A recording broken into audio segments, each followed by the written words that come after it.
할렐루야. 오늘도 주님 앞에 나오신 여러분을 주의 이름으로 축복합니다. 우리 하나님 말씀 함께 보겠습니다. 우리 하나님 말씀 시편 109편 1절부터 16절까지 말씀입니다. 우리 다 같이 한 목소리로 합독하겠습니다. 109편 1절부터 16절까지 합독합니다. 내가 찬양하는 하나님이여 잠잠하지 마옵소서. 그들이 악한 입과 거짓된 입을 열어 나를 치며 속이는 혀로 내게 말하며 또 미워하는 말로 나를 두르고 까닭 없이 나를 공격하였음이니이다. 나는 사랑하나 그들은 도리어 나를 대적하니 나는 기도할 뿐이라. 그들이 악으로 나의 선을 갚으며 미워함으로 나의 사랑을 갚아싸우니 악인이 그를 다스리게 하시며 사탄이 그의 오른쪽에 서게 하소서. 그가 심판을 받을 때에 죄인이 되어 나오게 하시며 그의 기도가 죄로 변하게 하시며 그의 연수를 짧게 하시며 그의 직분을 타인이 빼앗게 하시며 그의 자녀는 고아가 되고 그의 아내는 과부가 되며 그의 자녀들은 유리하며 구걸하고 그들의 황폐한 집을 떠나 빌어먹게 하소서. 고리대금하는 자가 그의 소유를 다 빼앗게 하시며 그가 수고한 것을 낯선 사람이 탈취하게 하시며 그에게 인애를 베풀 자가 없게 하시며 그의 과에게 은혜를 베풀 자도 없게 하시며 그의 자손이 끊어지게 하시며 후대에 그들의 이름이 지워지게 하소서. 여호와는 그의 조상들의 죄악을 기억하시며 그의 어머니의 죄를 지워버리지 마시고 그 죄악을 항상 여호와 앞에 있게 하사 그들의 기억을 땅에서 끊으소서. 그가 인자를 베풀 일을 생각하지 아니하고 가난하고 궁핍한 자와 마음이 상한 자를 핍박하여 죽이려 하였기 때문이니라. 아멘. 오늘 우리가 함께 보는 시편 109편은요. 표제어가 다윗의 시, 인도자를 따라 부르는 노래라고 되어 있습니다. 이 시도 이제 다윗 시인데요. 계속해서 이제 다윗의 시들이 쭉 나오는데, 이제 오늘 읽은 이 시편 109편은 다윗의 시라고 보기에는 정말 온갖 저주가 막 다 이렇게 있는 그러한 시편입니다. 게다가 또 이 시를 읽으면서 그러니까 상대방 정말 그 원수 같은 그 사람을 향해서 막 저주하는 거는 그래 정말 다윗이 마음이 많이 상했나 보다 뭐 이렇게 생각할 수가 있는데 뭐 그 부모 조상들도 저주를 하고 뭐 그 자녀들도 뭐 저주를 하고 뭐 심지어는 자녀들도 그 자손도 끊어지게 하시고 뭐 그 자녀들이 유리방황하게 하고 걸식하게 하고 은혜를 전혀 받지 못하게 하시고 막 뭐 이런 엄청난 저주들이 여기에 들어와 있습니다. 그래서 야 게다가 이게 단순히 이제 이 시편이 다윗의 개인적인 시, 뭐 개인적으로 그냥 하나님 앞에 막 이렇게 부르짖는, 뭐 탄원하는 이제 그런 시이기도 하지만 또 한편으로는 이게 또 뭡니까? 인도자를 따라 부르는 노래잖아요. 그러니까 가락을 이렇게 맞춰가지고 지휘자를 통해서 인도자를 통해서 다 같이 함께 부르는 그런 찬양으로 만든 거예요. 그래서 야 도대체 이게 뭐냐? 이게 우리가 아는 이 다윗이 맞나? 막 이런 생각을 하게 됩니다. 근데 여기서 보면 정말 그 다윗의 그 답답한 심정 또는 그 정말 치밀어 오는 분노 막 이런 것들을 정말 여과 없이 하나님 앞에 막 그 이야기를 하는 것을 볼 수가 있는데요. 이걸 보면서 이제 그런 생각을 합니다. 그러니까 다윗이 참 하나님 앞에 그러니까 뭔가 하나님 앞에 자기를 꾸미려 하지 않구나 이런 생각을 해요. 그러니까 왜냐면 우리가 기도를 할 때 물론 이제 하나님 앞에 공손히 겸허히 하나님 앞에 기도를 드리니까 기도하는 그 문체 자체가 약간 굉장히 겸손하게 어떤 경건하게 기도를 한단 말이에요. 하나님 아버지 뭐 영광을 받으시기 합당하신 아버지 하나님. 그러니까 이런 것들이 그냥 진짜로 어떤 정말 친한 사이에서 아니 아버지나 아빠나 친구나 뭐 이런 친한 사이에서만 하는 그런 대화인 것보다는 뭔가 좀 격식을 차리는 그런 상대에게 이렇게 이야기를 하는 것 같은 그런 문체로 우리가 기도를 사실 하잖아요.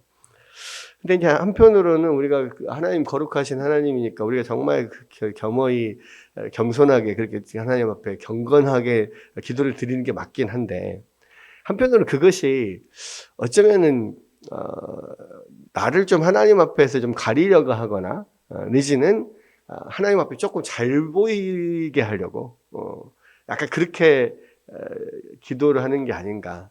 뭔가 좀 하나님과의 그런 약간의 거리감, 뭐 이런 것들을 두고 우리가 하나님 앞에 좀 기도하려고 하지 않는가. 한편으로는 정말 허심탄회하게 하나님 앞에 이렇게 좀 털어놓고 기도할 때도 있어야 되고, 정말 속상하고 막 이럴 때는 다윗처럼 진짜 속마음 그냥 하나도 거를 거 없이 그냥 걸러지지 않는 거를 막 하나님 앞에 토할 수도 있는데, 우리가 기도할 때 너무 이렇게 좀 벽을 치는 느낌? 그렇게 하나님 앞에 기도하지 않는가, 이제 이런 생각도 사실 합니다. 그러니까 제가 그 청년 시절에 이제 서울에서 이제 우리 청년부 형 누나들하고 같이 그때 당시에 이제 한참 찬양 집회가 막 유행일 때였어요. 그러니까 온누리 교회, 특히 이제 온누리 교회에서 경배와 찬양 운동 막 일어났잖아요. 그래서 이제 그때 뭐 온누리 교회 찬양 집회에 이렇게 갔는데, 이제 거기서 이제 찬양을 하고 설교 말씀 듣고 이제 막 기도하는 이제 시간이었습니다. 근데 막 기도를 하는데요, 제 바로 뒤에 앉아 계시는 아마 한 70대 정도 돼 보이는 할머니였어요. 근데 그런 70대 돼 보이는 할머니가 찬양 집회 나와서 같이 찬양하고 막 하는 게 사실 그렇게 익숙하지 않는 모습이거든요.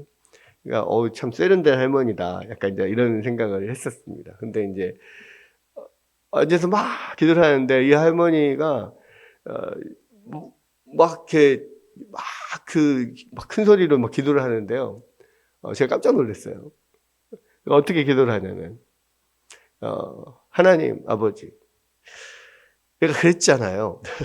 내가 이렇게 했는데요, 하나님 이럴 수가 있습니까? 막 약간 진짜 딱 그렇게 하나님하고 대화하듯이 그러면서 이제 저는 되게 그게 아주 신선하게 다가오게 되고 충격적이게 됐어요. 하나님 앞에 지금 어린 아이가 때를 쓰듯이 정말로 그렇게 기도를 막 하는 거예요. 그래서 어떻게 이제 되게 좀 충격적이기도 했고, 한편으로는 그래, 우리가 하나님 앞에 진짜 어린 아이들과 같은데, 우리는 기도할 때도 뭔가 가식적인 모습으로 하나님 앞에 기도하고 있지 않는가. 그래서 이분처럼 정말 어린 아이처럼 그렇게 하나님 앞에 때를 쓰듯이 기도해도 되고, 정말 그렇게 오히려 진솔하게 속마음 막 이렇게 털어놓고 기도하는 것이 오히려 더 바른 기도가 아닌가, 이런 생각들을 사실 했거든요. 그러니까 이제 이 다윗의 기도가 이제 109편의 이 시편을 보면 처음 읽을 땐 되게 뭐지? 이런 생각을 많이 하는데, 이게 이제 다윗의 어떤 기도잖아요. 그리고 다윗이 너무너무 속이 상한 거예요. 그런 가운데 막 하나님 앞에 그냥 털어놓고, 심지어는 막 그 저주를 해가면서 이제 이렇게 기도를 하는 면들을 보면서, 다윗이 평상시에 정말 하나님과의 어떤 그런 깊은 친밀한 관계가 있었구나, 이제 이런 생각을 좀 하게 됩니다. 그리고 이제 처음부터 다윗은요, 내가 찬양하는 하나님이여 잠잠하지 마소서, 이렇게 이야기하거든요.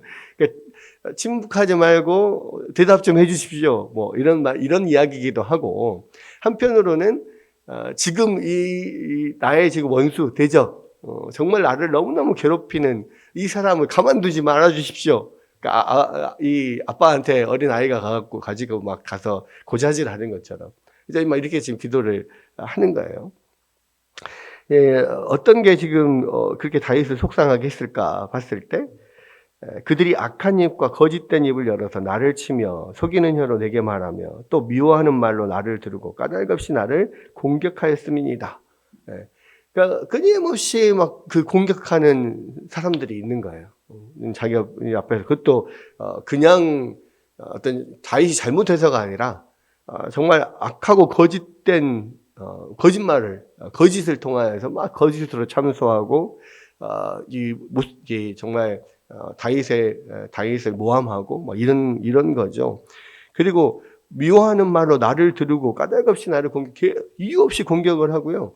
그것도 이 미워하는 말로 나를 온통 막 그 포위한 것처럼 너무너무 이제 그런 상황, 완전히 포위 공격을 당하는 듯한 그런 상황 가운데 있습니다. 그런데 이 사람들이 다윗을 전혀 모르는 아니면 완전 남인, 아예 원수냐, 원수 같은 사람들이냐. 사전에 보니까 또 그게 아닌 것 같아요. 나는 사랑하나 그들은 도리어 나를 대적하니 나는 기도할 뿐이라. 그러니까 이렇게 막 다윗을 참소하고 막 악하게 거짓으로 막 이렇게 공격하고 너무너무 다윗을 힘들게 하는 사람이 나는 그를 사랑한다. 물론 하나님께서 원수도 사랑하라고 예수님께서는 우리 가운데 그런 말씀을 하셨지만 이때는 예수님이 말씀하신 그 말씀은 없었잖아요. 신약 시대에.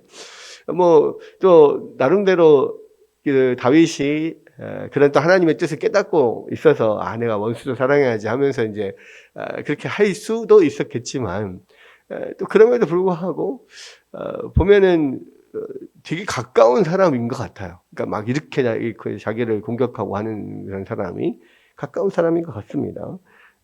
그리고 나름대로 뭐 다윗은 그들에게 사랑을 베푼고 아니면 아주 가까운 가족일 수도 있고요. 뭐 여러 가지 뭐 같은 가까운 동료일 수도 있고. 근데 다윗은 정말 사랑으로 대한다고 하는데도 불구하고 나를 이렇게 모함하고 힘들게 하고 뭐 또 나를 또 배신하고 막 이런 많은 그런 일들을 겪으면서 너무너무 힘든 거죠. 근데 사실 한편으로 또 이해가 되기도 합니다. 왜냐하면 이 성경에 보면 다윗이 정말 많은 배신을 당했거든요. 가장 먼저는 누구한테 배신을 당합니까?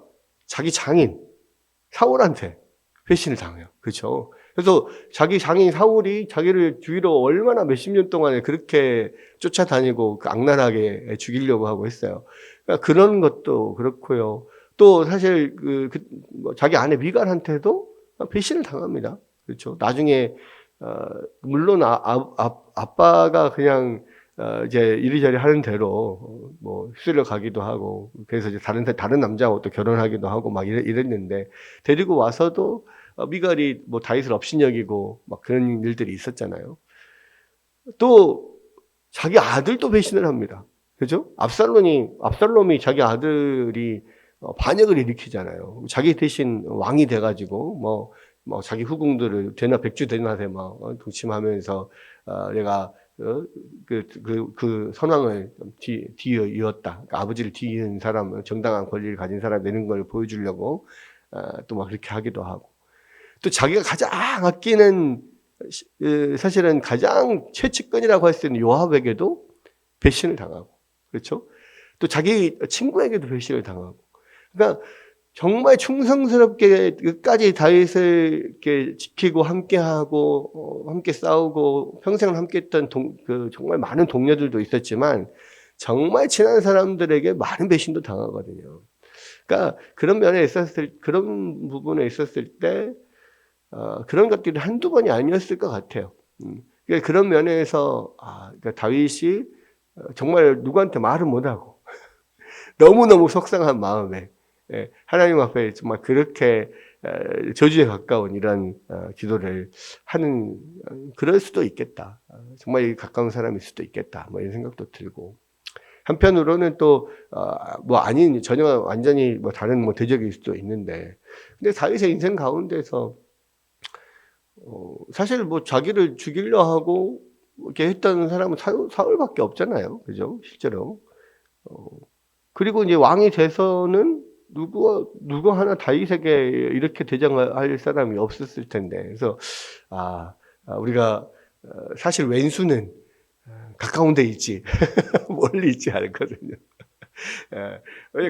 가까우니까 사실 또 이렇게까지 또 다윗에게 잘 속상하게 할 수도 있고 많이 그런데 어쨌거나 그렇습니다. 근데 이제 이 저주하는 내용을 보면 그래도 너무 이렇게 가까운 사람을 이렇게 저주하진 않을 것 같다는 생각도 한편으로는 들어요. 근데 이제 정확하게 지금 다윗의 상황이 어떤지 그런 저는 알 수는 없으니까 이게 정확하게 어떤지는 모르겠지만 한편으로는 굉장히 가까운 사람일 수도 있고 한편으로는 정말 원수 같은 어떤 대적일 수도 있고 그렇겠다라고 생각을 합니다. 그러나 어쨌든 어떤 대상이든 간에 하나님 앞에 이렇게 막 저주의 기도를 하는 것을 노래로 만들어서 부른다는 게 참 좀 생소하기도 합니다만은 여기서 보면 이제 그 6절부터는 막 그 저주가 나오잖아요.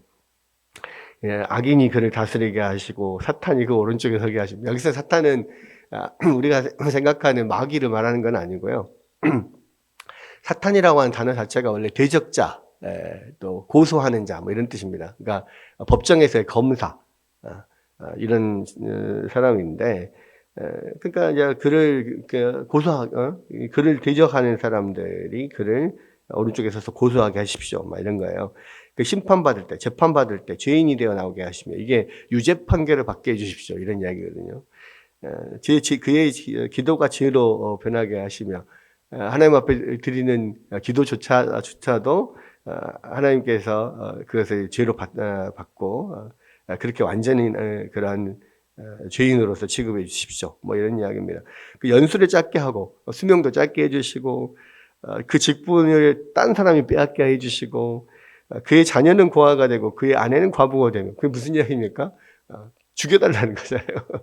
그 사람 죽여주십시오, 그냥. 그래서 아이들은 고아가 되고 아내는 과부가 되게 그 사람 죽여주십시오. 자녀들은 유리하고 구걸하게 하시고 황폐한 집을 떠나서 빌어먹게 하십시오. 이제 자녀들까지 막 저주를 합니다. 그 모든 고리대금하는 자가 소유를 다 빼앗고 수고한 것은 모든 재산은 다 날리게 해주시고, 심지어는 불쌍히 여기는 자도 없게, 인애를 베푸는 자도 없게 해주시고, 자손도 끊기게 해주시고, 그 조상들도 다 저주를 받게 해주시고, 막 이렇게 이야기를 합니다. 그런데 이제 이게 나중에 보면 16절에 보면 왜 이렇게까지 막 저주를 하느냐? 그가 인자를 베풀 일을 생각하지 아니하고 가난하고 궁핍한 자와 마음이 상한 자를 핍박하여 죽이려 했기 때문입니다.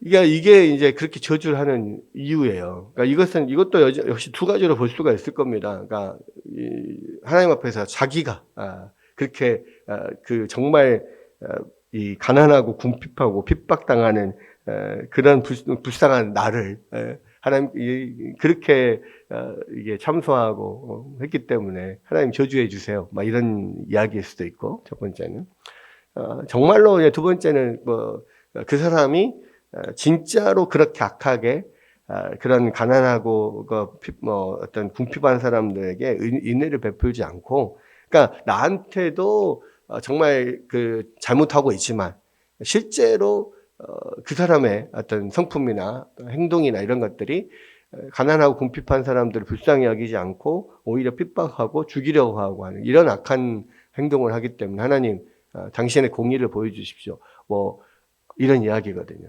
그러니까 결국은 구체적으로 막 이렇게 이야기를 하고 있지만 이게 이제 하나로 통틀어서 이야기를 하자면 하나님의 공의를 보여주십시오, 이거예요. 그러니까 우리가 이제 영화를 볼 때도 정말로 못된 탐관오리, 그러니까 정말로 모든 그 사람들에게 악을 행하고 그런 아주 나쁜 악당, 이런 악당들이 나중에 이제 어떤 응징을 받을 때 정말 처절하게 응징을 받으면 사람들이 그것을 보고 막 이렇게 박수치고 이렇게 환호하고 이런 면들이 있잖아요. 그러니까 예를 들어서 우리 일제시대 때 이럴 때 아주 악독하게 우리 동족인 우리 같은 동포들을 막 등쳐먹고 막 이렇게 핍박하고 일제히 앞잡이가 돼가지고 한 그런 사람들이 나중에 완전히 막 쫄딱 망하고 막 엄청 핍박을 엄청 영징을 당하고 정말 처절하게 죽고 막 이러면 오히려 속 시원하게 생각하는 이런 면이 있잖아요. 이제 그게 이제 하나님 앞에 지금 다윗이 막 이야기하는 게 그런 거예요. 정말 속 시원하게 요즘 말로 참교육해 주십시오. 막 이런 이야기들. 그런 면에 있어서 이 다윗이 하나님 앞에 이제 구체적으로 하나님의 공의를 보여달라고 하는 그런 내용이기도 합니다. 우리는 이제 이거를 통하여서요, 우리가 생각할 수 있는 것들이 그런 겁니다. 하나님 앞에, 우리가 하나님 앞에 기도할 때, 정말 어떤 가식적이지 않게, 정말 하나님 앞에, 우리가 모든 것을 다 털어놓고 기도하는 이런 면들도 필요하겠다. 라는 거. 그래서 우리의 기도가 정말 하나님 앞에 진솔한가. 그러면 한번 돌아봤으면 좋겠고요. 또 한 가지는, 다윗이요. 이렇게 하나님 앞에 그냥 막 저주에 가까운 기도를 한 이유는 뭘까요?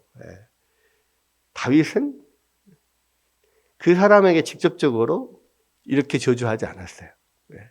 또 이렇게 하나님 앞에 저주하고 이렇게 해달라고 했던 거를 사실 다윗은 하려고 하면 할 수도 있는 사람이거든요.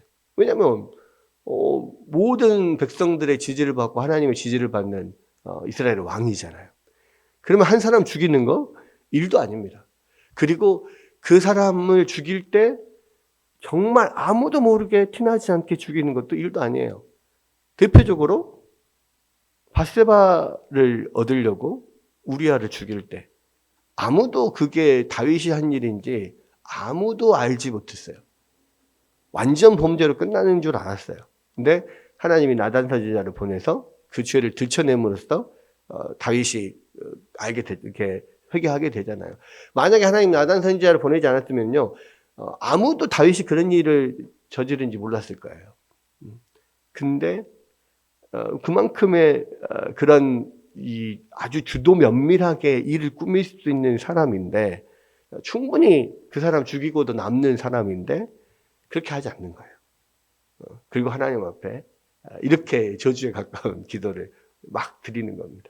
이게 어떤 거냐면요. 신약시대에 와서 예수님께서 하신 말씀, 원수도 사랑하라. 그리고 원수를 위하여 기도하고, 너를 핍박하는 자를 위해서 기도해라. 그리고 예수님께서 말씀하신 게 뭡니까? 하나님께서 말씀하시기를 복수하는 것은 나에게 달려있다. 복수는 내가 한다. 너는 기도해라. 너는 사랑해라. 이게 하나님께서 성경을 통해서 우리 가운데 주시는 메시지잖아요. 근데 다윗은 철저하게 그것을 지킨 거예요. 그 말씀대로 진짜로 복수하는 것은 하나님께 달려있지 나에게 달려있는 게 아닙니다. 그러니까 하나님 복수해 주세요. 이렇게 하나님 앞에 막 내놓고 기도한 거죠. 그리고 그 사람에게, 대상자에게는 그 자신의 분노를 터뜨리지 않는 거예요. 심지어는 그것을 다 할 수 있는데도 불구하고, 아무도 모르게 할 수 있는데도 불구하고 그렇게 하지 않고 하나님 앞에만 기도한 거죠. 그래서 우리가 이것들을 통해서 좀 다시 한번 생각할 수 있는 게 뭐냐면, 그렇구나. 정말로 다윗이 그러한 복수를 하나님께 맡기고 하나님 앞에 기도했던 것처럼 우리도 정말 주님 말씀하신 것처럼 원수를 위해서 기도하고, 원수 심지어는 내가 직접 갚으려고 하지 않고 그거를 하나님 앞에 갚아달라고 간절히 간구하고, 심지어는 저주를 퍼부을지라도 그렇게 하는 게 하나님께서 기뻐하시는 거구나 라는 것들을 우리가 다시 한번 생각하게 됩니다. 그래서 이 다윗의 기도를 통해서 우리의 기도가 정말 진솔한가 다시 한번 돌아봤으면 좋겠고요. 정말 미운 사람, 정말 원수 같은 사람, 그 사람도 하나님 앞에 올려드리고 하나님 앞에 기도하고 하나님 앞에 심지어는 그 사람을 저주할지라도 직접적으로 그 사람에게 내가 무언가를 복수하려고 하는 이런 것들은 우리가 철저하게 하나님 말씀대로 하지 않고 우리가 그렇게 주의 뜻을 잘 행하면서 주님께서 우리 가운데 주시는 은혜를 누리는 우리 모두가 되었기를 바랍니다.